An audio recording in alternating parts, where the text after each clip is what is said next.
Assassin's Creed Odyssey surprises with one of the best reinventions of the series, one that's now marking its 11th year. A concerted effort is made this time to refresh the formula completely.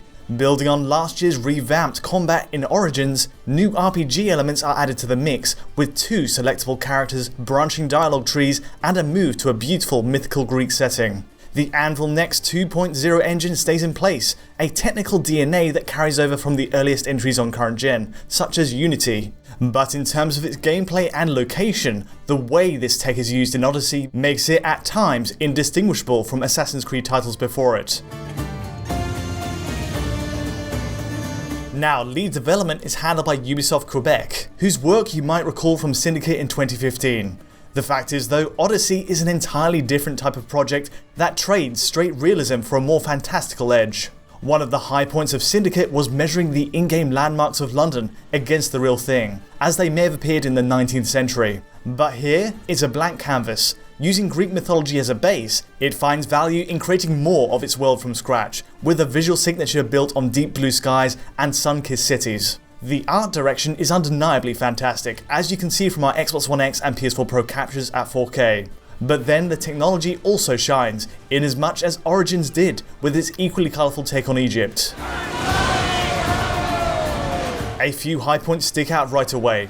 Just as with Origins, you can summon an eagle, Icarus, to fly around and survey the area topographically. Now, whether it's Xbox One X or PS4 Pro, the switch is smooth and satisfying. From horseback to the skies, you see everything with minimal pop-in as the camera transitions upwards, and it shows the engine's ability to stream in terrain, shadows and foliage quickly. One part here I especially like is how Icarus casts a shadow all the way down on the ground. It's crisp, and even if you're up near the clouds, you still project a small part of yourself onto the world. A lot's been said already of Odyssey's huge map, but touches like this create an almost dizzying sense of your position in it. The same goes for Cassandra too, while walking the edges of a ship. Everything looks and feels consistent with the shadows cast by other objects, as the dynamic time of day system moves between dawn, dusk and night. Focusing on the eagle view again though, in playing PS4 Pro and Xbox One X back to back, there is an advantage on X. Cancelling the eagle vision typically causes a fade to black on Sony's machine if you travel afar, as it re-renders the scene from Cassandra's view. On X, you can travel farther, and it'll still pan the camera fluidly back to the ground. Just as with the last game, Xbox One X's memory is put to some use.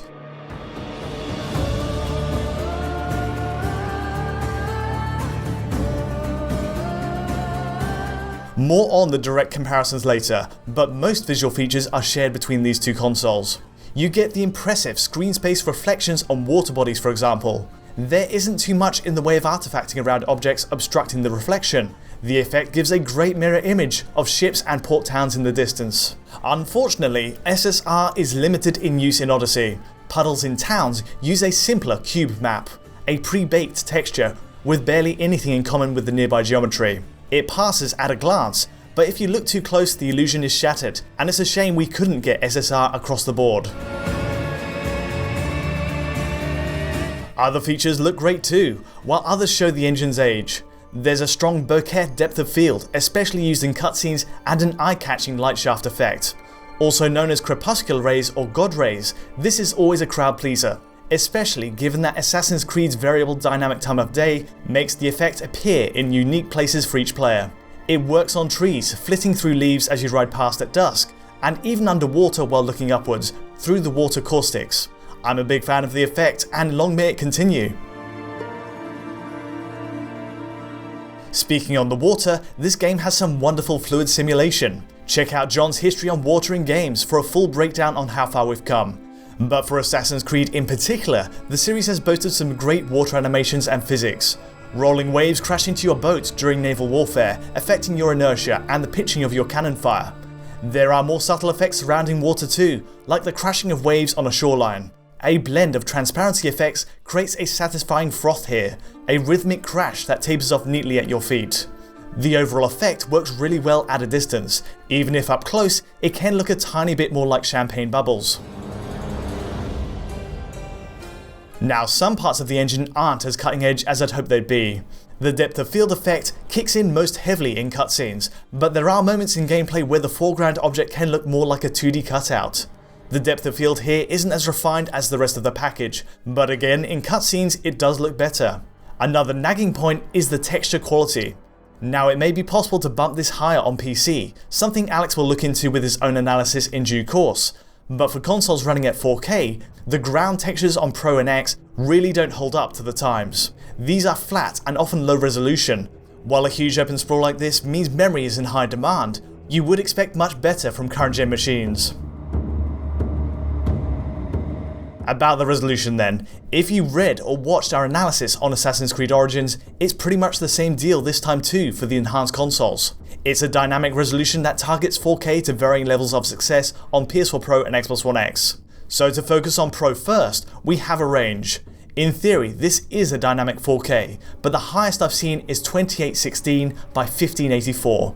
That's 1584p when looking directly up the sky, whereas the lowest I've found is 2227 by 1242, while in the very first fight with Leonidas. With all these Spartans running around, it's a real engine stressor, but combined with the game's temporal anti-aliasing, this lower pixel count scales up surprisingly well to a 4K set. On average though, PS4 Pro does lurk between these two numbers at a more reasonable 2560 by 1440. As for Xbox One X, yes, the difference is there, and 4K with dynamic scaling works better in practice. Looking to the skies gets you to exactly that, at 3840 by 2160 as the upper bounds, and if we're talking the lowest figure, we can take that first fight again. Compared to PS4 Pro's 1242p, Xbox One X does much better here, at 2944 by 1656. That's a 76% increase in output pixels from the first frame of this battle. A good sign that X's GPU horsepower and bandwidth are being well utilised for a 4K set. Again, it's the regular numbers that matter most though, and for horseback riding or sailing between islands, Xbox One X is more often running at around 3072 by 1728. Other visual differences split the two and make a case that Xbox One X is the premium console experience. There's a great stress test right at the start, a fly-through of the first island rendered all in engine to demonstrate the engine's rapid streaming. Overlooking that small difference in cloud coverage, Xbox One X does have an advantage in draw distance on shadows here. Up close shadow quality is surprisingly close, but it's the distance at which they fade in that's improved on X. It's a visible upgrade, and while geometry pops in at the exact same range, we are getting an improvement here in shadows over Pro. Now, in terms of texture quality, the game depends on much the same assets. Every scene uses these often quite flat materials, with little to split X and Pro. With that being said, I did notice low-grade textures on Pro as we sweep past this large statue at the start. Being an early in-engine scene though, and an anomaly next to other scenes, it could be a streaming issue, and we may see better textures a few seconds later. In terms of lighting, effects, and all the other big visual tricks in Odyssey's box, you are getting a matching set between these two consoles. There is one small difference besides this in ambient occlusion. Xbox One X adds more prominent ambient shade between objects not seen on Pro, much like we saw in Origins. Again, this is another advantage in the shadow section, but at no point is it truly likely to stick out like the draw distance advantage on X. Put this one down as a merit on paper, but the real benefit on X is that resolution. The big cities and beautiful Grecian skylines simply work well with more pixels. Performance also needs touching on. If you recall, the frame rate in Origins was varied on these enhanced machines. We'll look at the base consoles in more depth later, and word is 30fps is a harder target to hit on PS4 and Xbox One. The contention between Pro and X though is a little different, with less to divide them as 30fps is the target. VSync is engaged, and while mostly held there, it's hardly ideal. Cutscenes are better than Origins at least, which could drop to the mid-20s on Pro and X. Here, everything is either rendered as a pre-rendered cutscene, presumably on PC hardware and capped at 30fps, or simply running in-engine with a few frame drops to 28fps when the camera view cuts.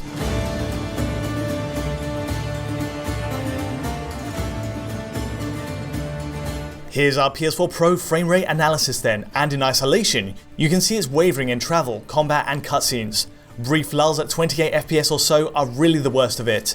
It's possible this huge game has more in store, but the first few hours don't flag anything catastrophic.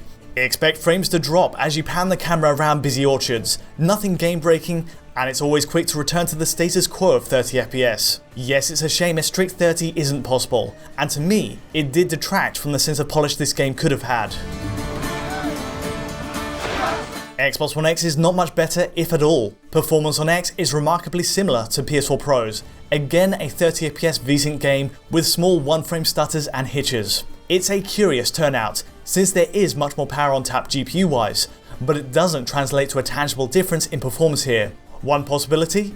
These are CPU-based stutters which both consoles are suffering from, as new areas and effects load in. The bedrock of Assassin's Creed's design is on seamless world streaming, and Odyssey doesn't pull its punches in pushing this rich canvas, filled with AI, physics and more. We're basing these tests on patch 1.02, looking at PS4 Pro's patch notes, where stability is already improved. Ubisoft Quebec could stand to look at this issue and make a push to further optimizing the playing experience on both machines. In general, we're in the right ballpark with the frame rate, but with a little more refinement, the combat could flow a lot better, and we hope it does. All this isn't to detract so heavily from what Assassin's Creed Odyssey does right. I love seeing developers broach new ground, and here the teams created a world map far bigger than I'd imagined we'd get from the series. This scale is matched by beautiful micro detail too, bolstered by a robust engine feature set that propels the app forward at every in-game time of day. Our pick between PS4 Pro and Xbox One X inevitably goes to Microsoft's machine. The shadow draw, ambient occlusion and higher average native res justify the nod. In terms of sheer playability though, these two are still very close, and again, with some touch-ups on performance, we're on to a shining moment for the series on console. More to come on Odyssey, with PC and base console analysis. But in the meantime, if you did appreciate this in-depth look at the enhanced console playback, do give us a like or even subscribe to our channel. Clicking the bell here will also give notifications as soon as a video lands. Plus, to get the original 4K source file to this video, check out our Patreon at digitalfoundry.net. For direct contact with me or the team, Twitter's the one to use. Until next time though, thanks for watching.